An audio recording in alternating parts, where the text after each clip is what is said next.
Welcome to the Good Morning from the Chicken Coop podcast with Kim Johnson, your creative strategist and master mindset coach.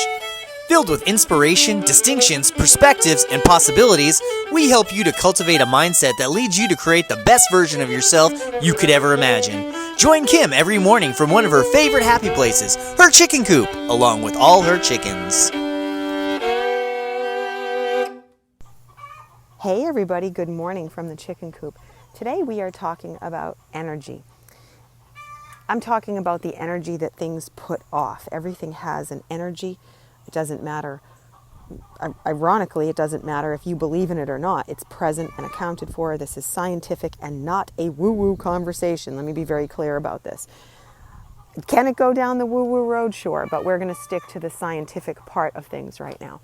And that being said, everything has an energy. Everything can be measured. If you read anything about quantum physics or study anything about it, you know that there is a way to calibrate energy in everything. Energy in rocks is just a heck of a lot slower than energy in humans, if we want to take the drastic measures of saying it that way.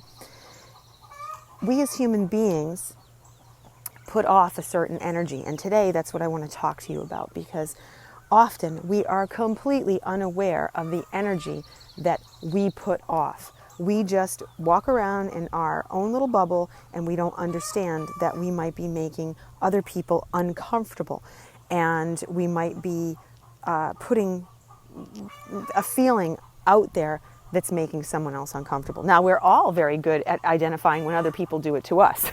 Ironically, we'll walk into a room and we'll be like, oh my gosh, that person's just weird. I don't want to be around them. Oh, he's got a weird energy about him. Or that person made me uncomfortable. Or you walk into someone's house and you'll say, I coach an awful lot of real estate agents, and so they'll be telling me, oh, I got a new listing, or this happened, or I went into a house to look at it with a client, and boy, the energy in that house was so strange.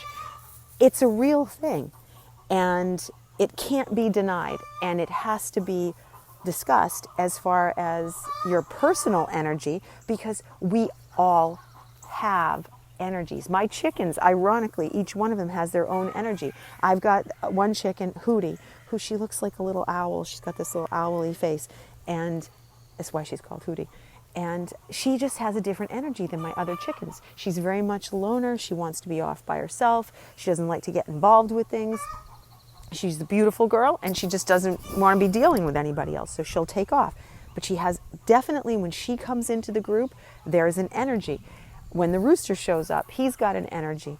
Just like human beings, we've all been in a place where someone walks in the room and we're just like, uh-oh. Or we're like, oh my gosh.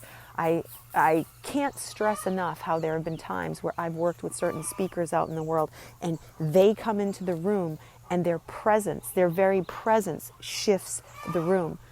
It's insane how it works, but it just does. And it's real, and it cannot be denied. So circle this back to you. Are you aware of what energy you're putting off when you're out there? Are you aware of what you're bringing to the table? So best way for me to explain this is, I'm going to use myself as an example, because I think you guys can understand it if I explain it in a real situation as opposed to an ethereal situation like we're talking about right now.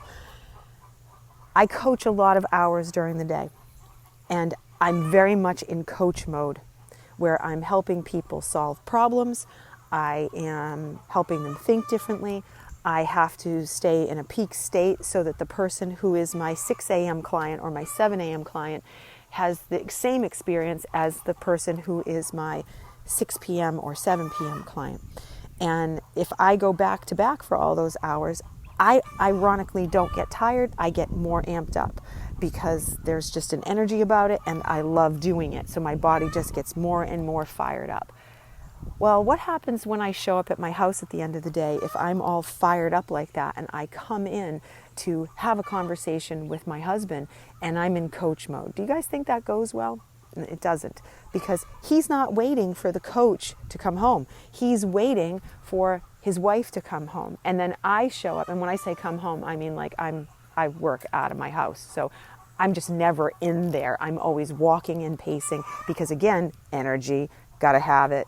It's like I'm always moving. I'm moving right now while I'm talking to you. I'm walking in circles. So that energy that I bring in, if I'm in that coach energy and I bring that into him and he starts talking to me about something just to tell me how something went today, what he was working on, whatever, I can't jump into being a coach in that moment. I've got to just jump into being in that place of being the energy of his partner. And it's so critically important that I realize that so that I don't make him feel bad about what's going on in his world. I have to realize I am responsible for my energy and what I bring to the table. If you're in a bad mood and you show up somewhere, please know someone's going to pick up on that. If you're in a sad mood and you show up somewhere, someone's going to pick up on that. And I'm not saying that you don't want people to pick up on that. What I'm telling you is you are responsible for it. So you should work on making sure you understand what you're bringing to the table. Nothing is more important than you being able to identify by choice how you are showing up and what you're bringing to other people and to the table. Incredibly important. So that is your exercise of awareness today, to go in there and figure out what are you bringing to the table, what's your focus, and how are you showing up, because energy is real, it matters immensely, and if you don't know what you're offering to other people and you're only focused on yourself, there is no way for you to grow in the process. You have to see yourself as a whole, and part of what that is what you bring to the table. It can't just be all about us all the time without realizing there are consequences. I mean, sure, you can go off and do that. You can say, I'm just going to focus on myself all the time and that's it. But there are consequences to that. And without understanding all the consequences, you can't be living your best life. So I hope this was helpful, and I will see you guys tomorrow. Have a great day.